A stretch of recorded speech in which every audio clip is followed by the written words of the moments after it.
खड़े करके प्रेम से सुनने लगा। उसी समय बंसी बजाने वाले व्यक्ति ने बाण मारकर और उसके नाभि से जो ब्रीक था कस्तूरी उसको निकाल लिया। तो कहीं अगर मधुर आवाज आ रही तो मधुर आवाज में फंसकर अपना जिंदगी को नहीं फंसाना चाहिए। मछली को गुरु बनाकर सीखा, जीभ को बस न करो। मछली अपने जीभ को बस नहीं करती है और जब उसके लिए दाने पास आएंगे बैठी रहती लेकिन कोई नहीं आता तो बेस्या को मन में बड़ी गलानी होती है और विचार करती है, हार मांस के पुतले में सुबह से विचार करती है, मैं रात्रि तक इंतजार करती हूँ, अगर मैं गोविंद का ही तो नहीं इंतजार करूँ, गोविंद मिल जाए तो मेरी सारी समस्याएं खत्म हो जाए। 18 पर कुकर पक्षी को गुरु बनाकर मैंने सीखा। कुकर पक्षी जब मांस का टुकड़ा चोंच में लेकर उड़ता है तो उसके पीछे बहुत सारे बलवान पक्षी दौड़ जाते हैं, किंतु जब कुकर पक्षी उस मांस के टुकड़े को छोड़ देता है तो वो सभी बलवान पक्षी उसका पीछा करना छोड़ देते हैं।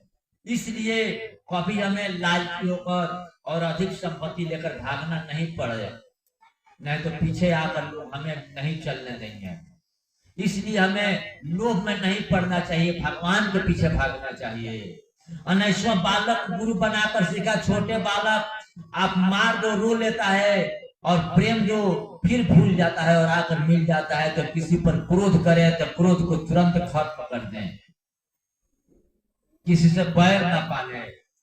20वां कुमारी कन्या को गुरु बनाकर सीखा। एक बार कन्या का विवाह पक्का हो गया, सगाई हो गई। एक दिन अचानक उसके होने वाले ससुर जी उसके घर आ गए और कन्या के माता पिता खेत पर गए थे। कन्या घर पर अकेली थी। कन्या ने अपने ससुर से कहा, पिताजी मेरे पिताजी घर पर नहीं है। ससुर जी ने कहा, कोई बात नहीं है, मैं तो इधर से निकल रहा था तो विचार किया तुम लोगों से मिलकर चलूं, मैं तुम्हारे लिए चूड़िया लाया हूँ, इसको पहन लो। कन्या ने ससुर से पूछा, मैं आपके लिए क्या बनाऊं, आप क्या पाओगे? ससुर जी ने कहा, बेटी यदि घर में चावल हो तो भात बना लो, वहीं पाकर चले जाएंगे। अब कन्या ने अपने पूरे घर में खोजा किंतु चावल उसको कहीं नहीं मिले। अब उस कन्या को डर लगने लगा, कहीं ससुर जी को पता चल गया किसी घर में चावल नहीं तो बनी बनाई सब बात बिगड़ जाएगी, मेरी शादी कट जाएगी। पर चावल को नहीं मिला किंतु धान मिल गए। उसको लगा चलो कोई बात नहीं, इस धान को कूट कूट करके फटाफट चावल निकाल लेते हैं। फटाफट धान कूटना प्रारंभ कर दिया किंतु धान कूटने लगे कन्या ने मुसल से, किंतु जब धान कूटने लगी विचार किया कि ससुर जी को पता चल जाएगा तो चूड़ियों का आवाज सुनकर समझ जाएंगे धान कूट कर बना रही इसके यहाँ खाने के लिए।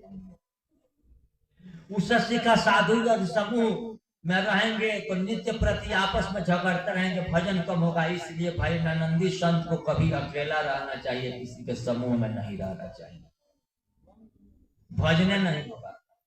सर्प को गुरु बनाकर सीखा। सर्प जब भी चलता है तो टेढ़ा चलता है, मगर जब अपने फील्ड में जाता है तो सीधा हो जाता है। कहीं कुछ भी करते हो मगर जब भगवान के पास जाओ तो वहां जाकर सीधा होकर अपना गलती स्वीकार करके भगवान के शरण में लगता है।